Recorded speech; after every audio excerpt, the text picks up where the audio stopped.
Good evening. This is Hector with Unbroken Ego, back again for episode 3. I want to show my appreciation to everybody who's tuned in.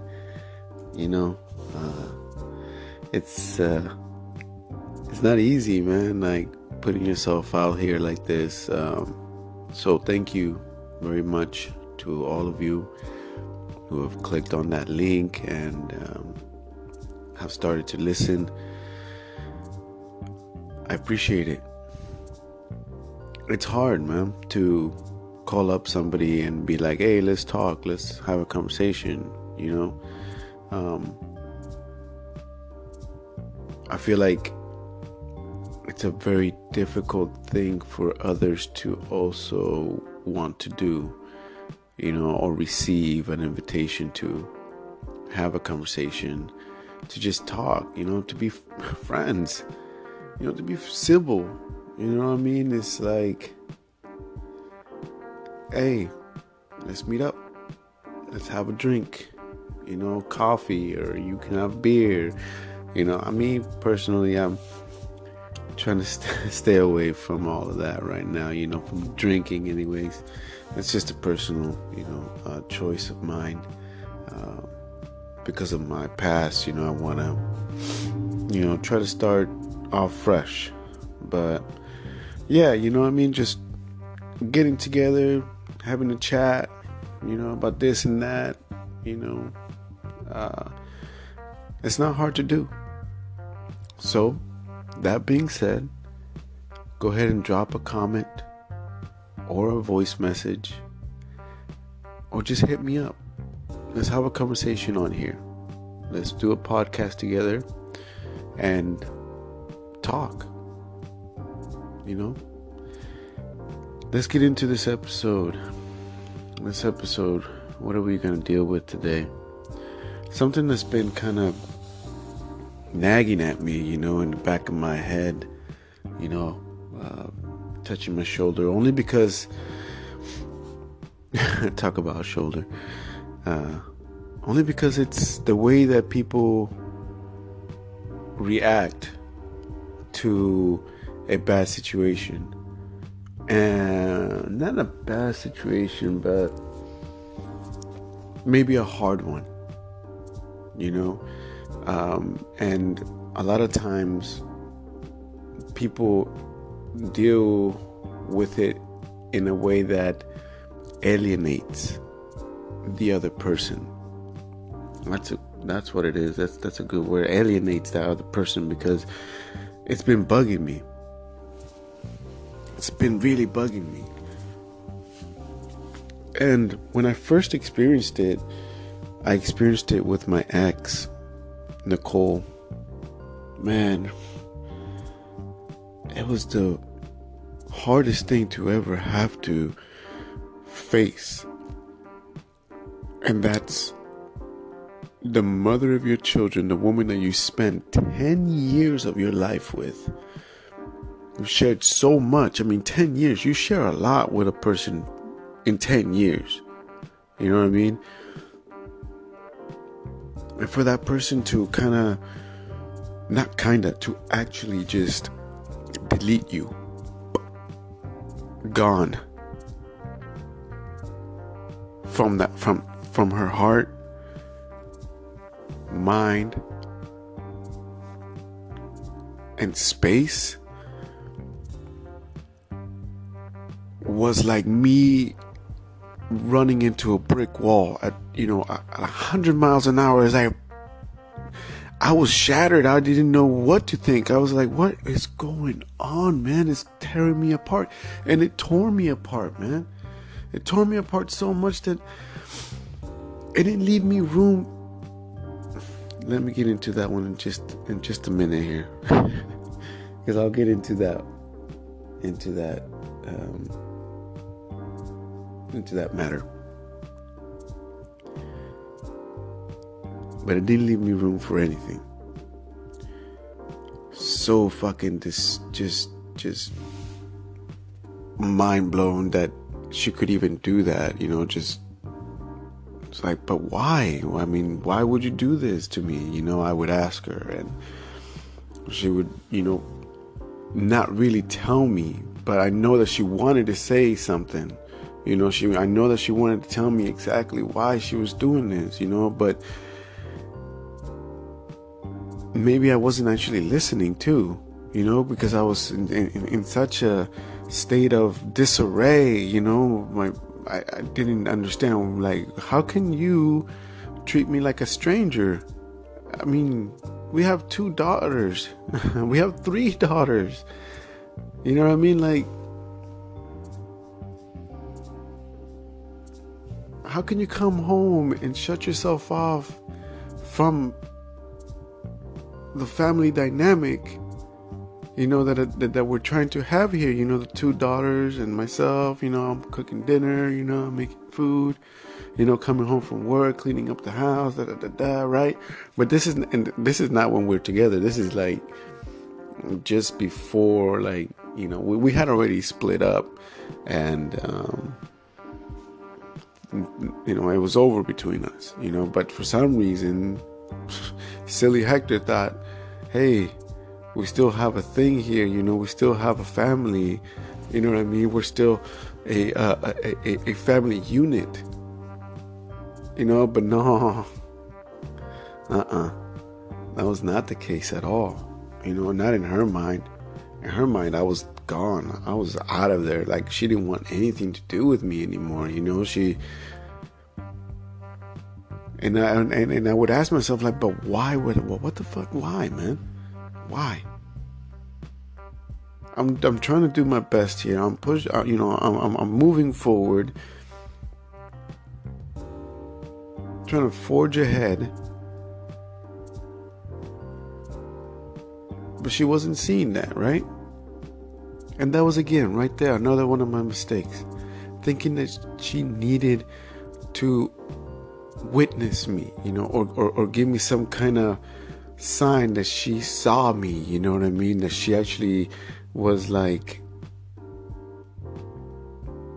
what's the word I'm looking for? That she was actually seeing the effort that I was putting into becoming a better man.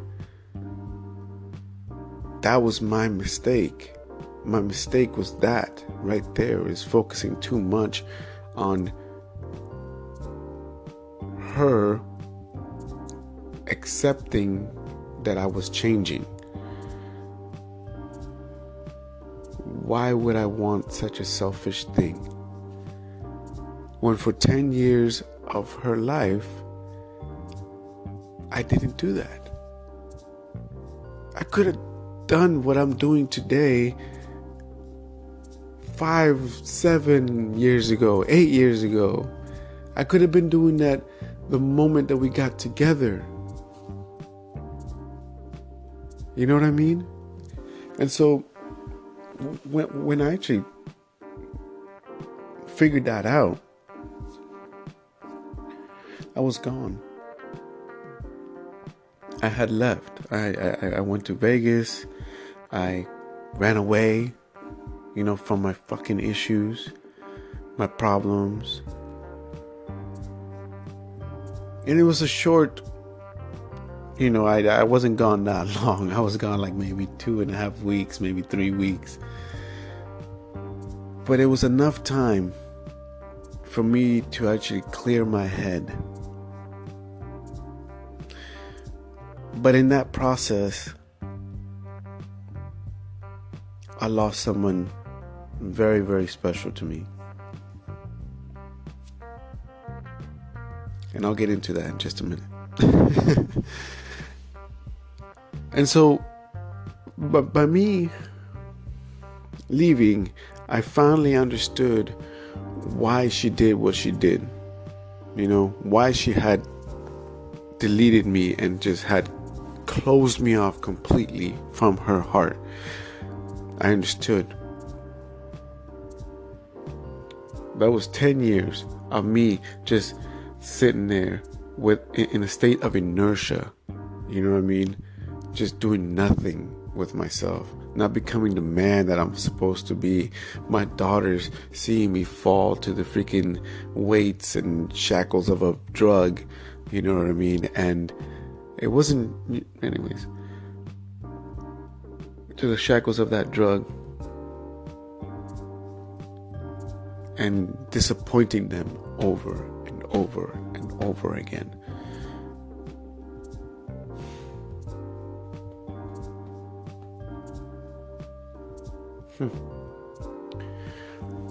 So I understood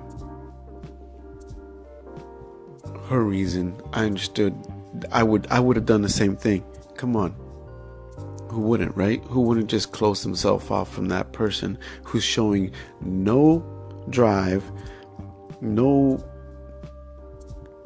willingness to change, who's always preaching about change but never actually takes his own advice,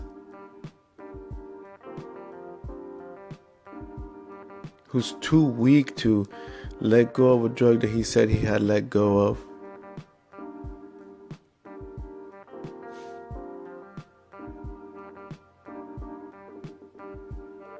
And so I got it. And when I came back, I apologized, and I truly apologized to her, because I had finally realized everything that I had done, and truly was actually sorry, like from the bottom of my soul. To her, I was able to say I'm sorry, and I was able to say it without a tear, and I was able to say it without feeling like a victim, you know? And I was actually able to get a real thank you, you know, from her, you know, and I saw that it made her feel good for me to be able to admit my wrongs. Now, to that little piece I keep kind of diverting away from. And it's not a little piece, man. It's a pretty big piece, if you ask me. I cared a lot about this person. I did. But I was so freaking afraid of being loved, because I knew that I was still so weak, you know, and I was a little ashamed of myself, man. I fucking left, dude. I left my daughters, and I left her in a moment where we were just starting to build I feel like a good bond, man. Like, she accepted me with all of my fucking baggage, with all that bullshit that I had just dragging along with me, you know what I mean? And I was slowly letting go of a lot of it, you know, but I was still so freaking heartbroken by everything that was happening between me and my ex that I didn't even allow her in completely. Like, I loved her, and I do, you know, because I will always, you know, like I said, man, like, love is amazing. If you use it the right way. Love is an amazing word, and it's an amazing feeling, but you can't get caught up in it, man. You can't you can't be obsessed over that word, over that feeling, you know what I mean? And I was so afraid also of being loved and being seen that I pushed her away.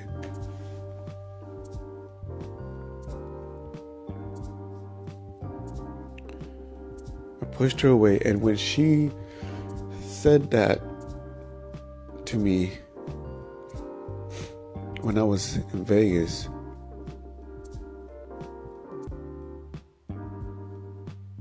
fuck, man, it snapped.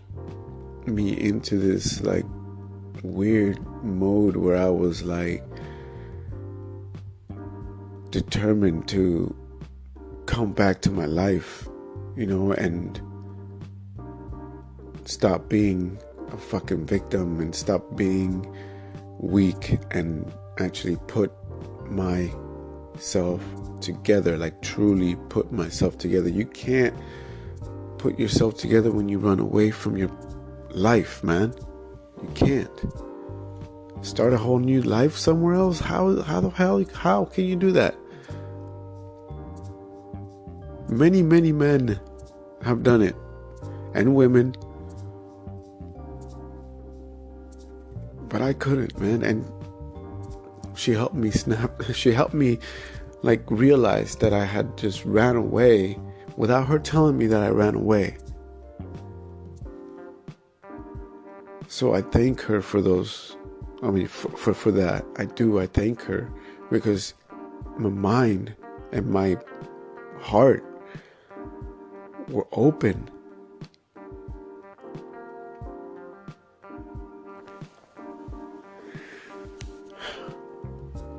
And then the funniest thing happens. I'm thinking that everything's maybe okay, or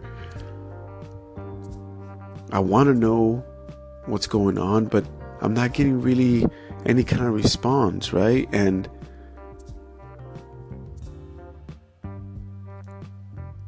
she kind of just starts,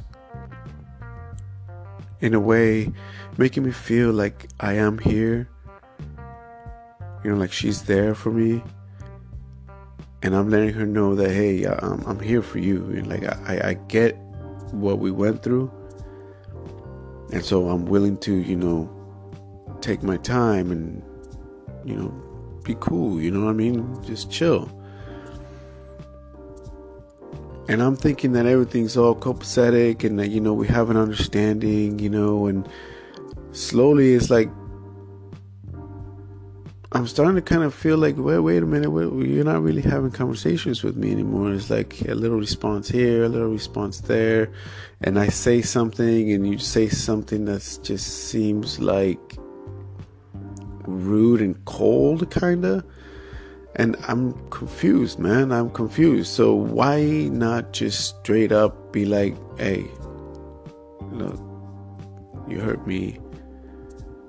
And you hurt me bad. Please, let me tell me why did you do this? But instead, she reverts back to a state where she is mean and cold and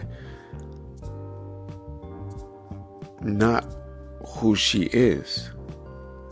You know what I mean? Like it's a part of who she used to be, because that's what she had explained to me, and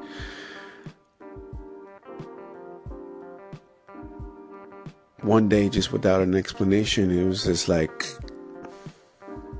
leave me alone. I was like, okay, sounds good. I will. You got it. Done.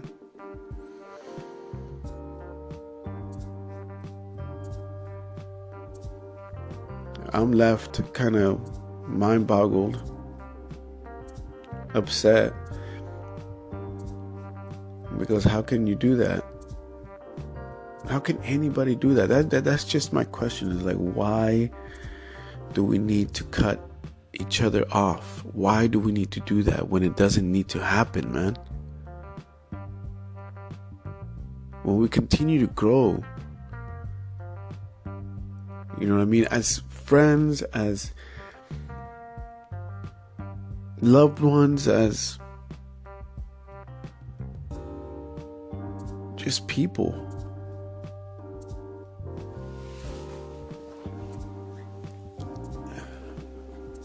Everybody's a mess. It's accepting that mess and helping each other grow that matters.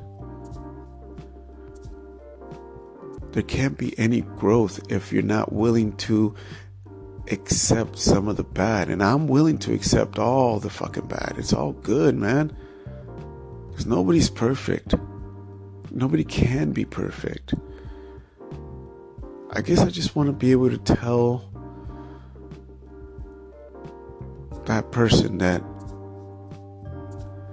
I'm here for you, always and forever.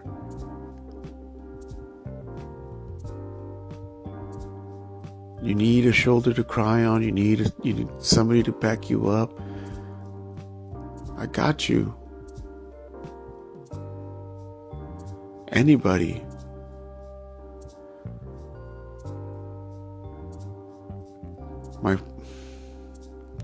My brother. Another one I don't get. I don't get it, man.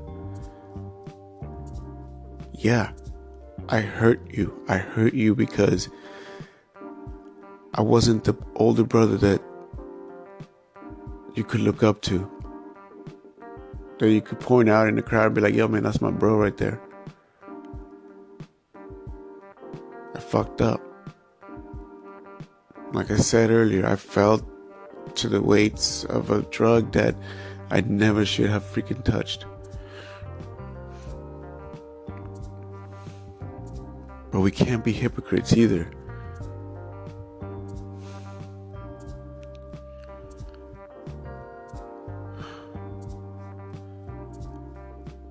Why close yourself off to your blood, your own blood?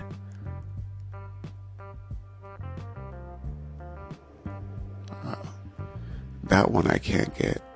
Especially when that brother is actually pushing and every day is doing more and more to be a better man than he was yesterday. I want to get to know my little fucking nephew. I want my daughters to be able to recognize their uncle. Is there something wrong with that? Does he not understand that it's not just our relationship that's in jeopardy here? Or it's already in jeopardy because he doesn't want to see me. He doesn't want to talk to me, you know what I mean? And shutting people off is not a way to deal with your issues or the anger that you have towards that person. That's just a way to mask or to hide those feelings or issues that you're having with those people or with that person.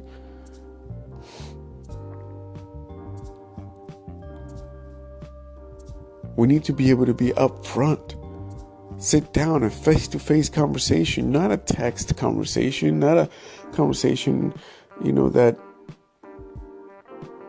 things can get misconstrued so easily and misunderstood through a text. Because we're not authors. We don't use correct punctuation, and we don't express our emotions the way we're supposed to through a text. And so many things can fall between the cracks of all those letters, and one person can get another idea when that idea was not at all what that person was trying to portray with that text. We need to be able to have more conversations. We need to be able to talk to one another without letting anger and frustration or sadness, our emotions get in the way.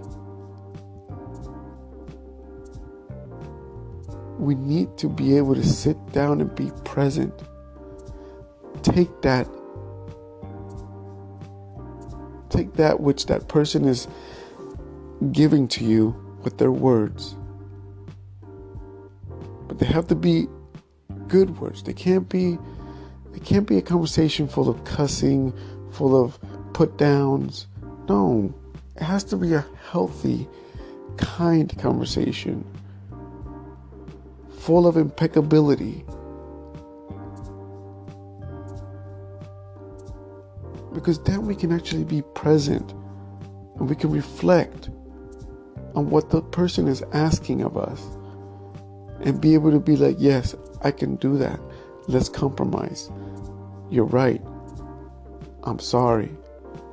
I don't think you're correct in this opinion of me, but I am willing to look a little deeper to see if maybe there are some things I need to change about myself. Right? How easy would that be to be able to just sit down and talk?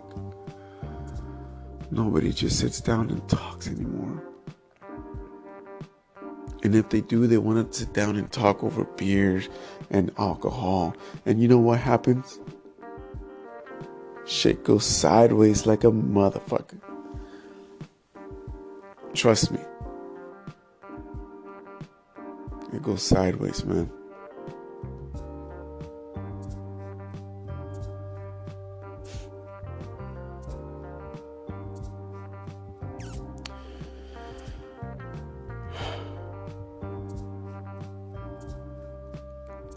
Until we can have a conversation with that person, nothing's ever going to change. Even if you're willing to change, even if you're willing to take on anything and everything that they have to say about you, nothing's ever going to change.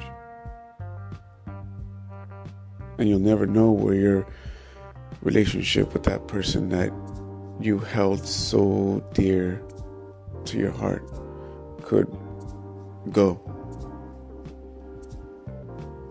until we can have a conversation, a healthy conversation.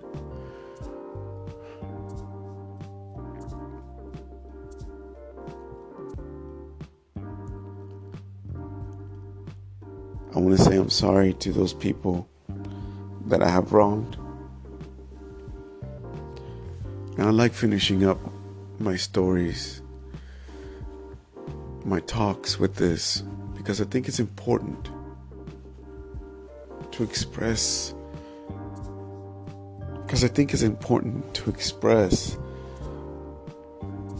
Express that. And so I'm sorry. Carnal, te amo, te quiero. I'm sorry that I hurt you.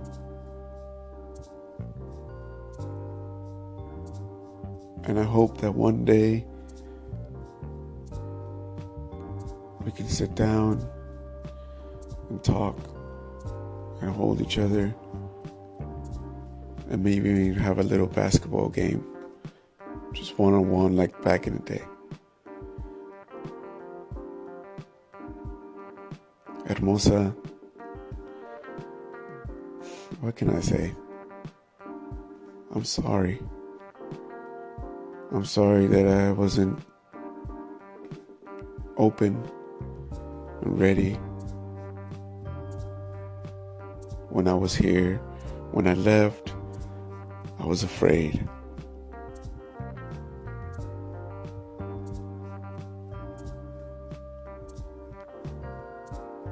But I hope that you can forgive me and we can just sit down and have a conversation. A real conversation like the ones that we used to have.